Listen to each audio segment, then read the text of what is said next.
আপনি দুনিয়া ভোগ করবেন, অবশ্যই ভোগ করবেন, কিন্তু দুনিয়া থাকবে আপনার পায়ের নিচে, আপনার আল্লাহ থাকবে আপনার কলম। আর যদি দুনিয়া আমার মাথার উপর দিয়ে যায় তাহলে আপনি বিপদ আছে।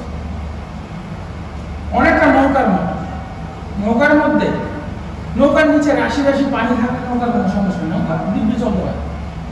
দুনিয়া থাকবে কদমের নিচে রাশি রাশি পানি থাকবে, চলে কোনো সমস্যা নেই।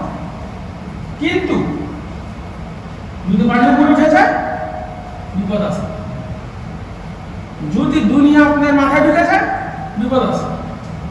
বুঝাতে পারছি? আপনি দুনিয়া ভোগ করবেন, তবে আপনার মাথায় দুনিয়া ঢুকতে পারবেন। আপনি দুনিয়াকে কদমে রাখবেন,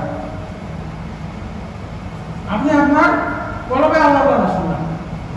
আল্লাহ রাসূল রেখে আপনি রাশি মানে সম্পদ ভোগ করেন, কোনো সমস্যা নেই। কিন্তু যদি আপনার ইমানের উপরে আপনার সম্পদ গালে হয়ে যায় তাহলে সমস্যা আছে। সমস্যা আছে? অবশ্যই সমস্যা।